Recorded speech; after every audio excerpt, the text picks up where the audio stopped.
Assalamualaikum warahmatullahi wabarakatuh. Berjumpa lagi di modul keempat, stokiometri dan raca massa dengan reaksi. Pertama-tama kita kenali dulu istilah-istilah yang sering digunakan di neraca massa dengan reaksi. Yang pertama adalah fractional degree of completion, yakni merupakan pembagian antara jumlah mol atau massa limiting reaktan yang bereaksi dibagi dengan jumlah mol ataupun massa dari limiting reaktan yang masuk melalui feed.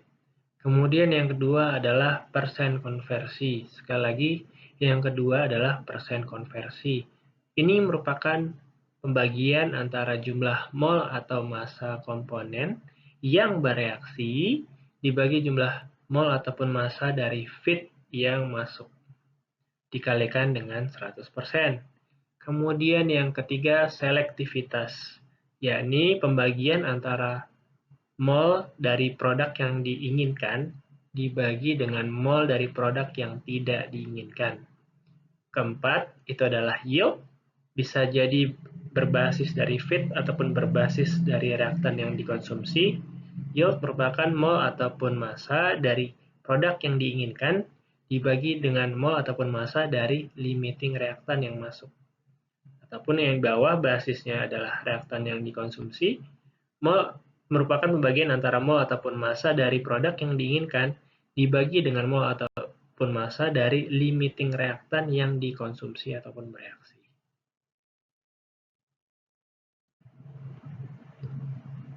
Selanjutnya, kita akan masuk ke contoh soal.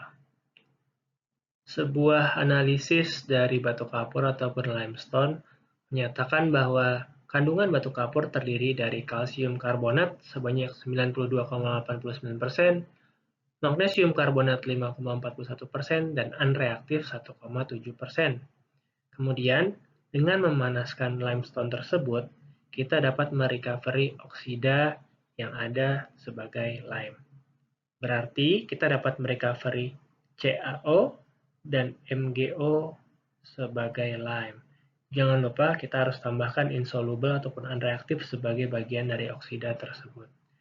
Ketika kita gambarkan, maka kita akan punya limestone masuk ke dalam sebuah proses pemanasan, ya. Di sini ada panas, heat. Kemudian hasilnya adalah CaO, MgO, dan juga unreaktif ataupun insoluble. Unreaktif. Kemudian kita harus perhatikan bahwa ada produk sampingnya, yakni karbon dioksida. Jadi kita buat karbon dioksida. Kemudian pertanyaannya adalah yang pertama, berapa pound kalsium oksida yang bisa dibuat dari 1 ton limestone? Pertanyaan kedua, berapa pound CO2 yang bisa direcover setiap pound limestone? Terakhir, berapa banyak pound dari limestone yang dibutuhkan untuk membuat 1 ton lime? Jika kita perhatikan, semuanya memiliki basis yang berbeda. Namun untuk memudahkan, kita dapat memilih satu basis. Kemudian kita akan konversi basis tersebut ke basis pertanyaan. Seperti yang dijabarkan sebelumnya, kita memiliki input berupa limestone yang terdiri dari CaCO3, MgCO3, dan juga insoluble. Kemudian dipanaskan, menghasilkan karbon dioksida sebagai produk samping, dan produk utamanya adalah lime. Lime terdiri dari CaO, MgO, dan insoluble.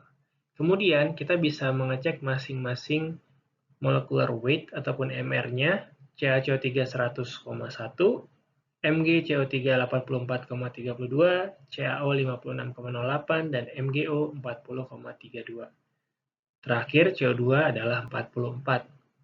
Selanjutnya, kita akan pilih satu basis yang memudahkan kita melakukan perhitungan. Di sini, saya pilih 100 pound limestone. Sekali lagi, basis yang digunakan oleh saya adalah 100 pound limestone. Selanjutnya, kita dapat membuat tabel sebagai berikut. Setelah dipilih basis limestone sebanyak 100 pound, maka saya buat berat per masing-masing komponen. CaCO3 92,89 pound, MgCO3 5,41 pound, dan unreaktif 1,7 pound.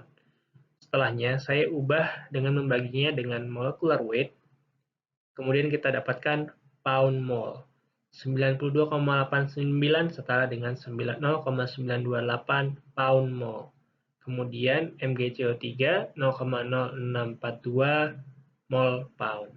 Oke, selanjutnya sebagai produk kita juga dapat hitung jumlah CaO 0,928 pound mol karena setara antara CaCO3 menjadi CaO plus CO2.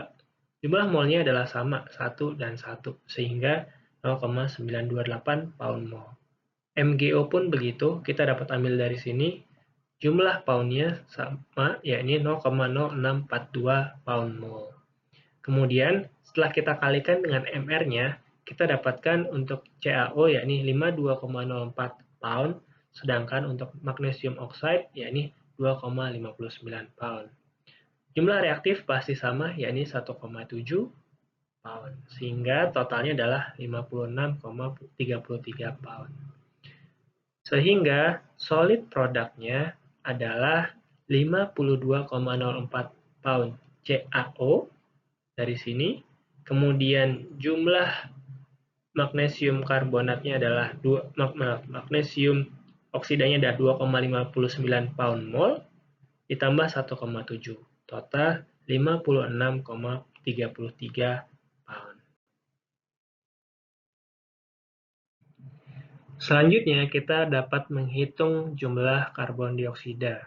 Kita dapat lihat reaksi CaCO3 menjadi CaO plus CO2 dan juga MgCO3 menjadi MgO plus CO2. Di sini kita lihat bahwa jumlah molnya sama semua, 1, 1, 1, dan 1, sehingga 0,928 pound mol CaO setara dengan hasilnya 0,928 pound mol CO2. Begitu pula dengan 0,0642 pound mol MgO, kita dapatkan juga mol yang sama untuk CO2. Sehingga total kita dapatkan 0,992 pound mol CO2. Setelah itu, kita konversikan pound mol tersebut menjadi pound dikalikan dengan molecular weight-nya, yakni 44. Kita dapatkan hasil 44,67 pound mol. Cara lainnya adalah dengan mengurangi antara basis kita, yakni inletnya 100 pound mol, 100 pound, dikurangi dengan 56,33 massa produk yang kita dapatkan sebelumnya. Akan dihasilkan hasil yang sama, yakni 44,67 pound CO2. Terakhir, kita dapat menyelesaikan pertanyaan satu persatu. Yang pertama adalah berapa banyak pound CO yang dapat dibuat dari 1 ton limestone. Karena kita menggunakan basis 100 pound, yang ditanya adalah 1 ton, maka kita perlu memproduksi 52,04 pound CaO yang dihasilkan dari 100 pound, kita konversikan menjadi dibagi 100 pound dikali dengan 2000 pound per 1 ton. Ya, ini konversi dari pound ke ton. Sehingga kita dapatkan hasil 1041 pound CaO per ton limestone. Untuk pertanyaan kedua, berapa pound CO2 yang bisa direcovery dari per pound limestone. Di sini kita juga dapat gunakan konversi yang sama, namun karena kita sudah gunakan 100 pound sebagai basis, maka kita tinggal membagi hasil CO2 yang kita dapatkan tadi, 43,67 pound CO2 dibagi dengan 100 pound limestone, sehingga kita dapatkan hasil 0,437 pound CO2 per pound limestone. Yang terakhir, berapa banyak pound limestone yang dibutuhkan untuk menghasilkan 1 ton lime? Maka kita ingat lagi basis kita adalah 100 pound. Yang ditanya adalah 1 ton lime. Sehingga kita perlu konversikan dari pound menjadi ton. kita gunakan 100 pound stone karena basis kita 100, dibagi dengan hasil kita tadi 56,33 pound, kemudian dikalikan dengan 2000 pound per 1 ton. Ini adalah konversi.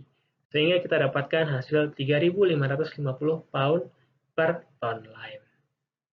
Baik, semoga hasilnya dapat dipahami dan sampai bertemu di pertemuan kelima. Selamat berjumpa lagi.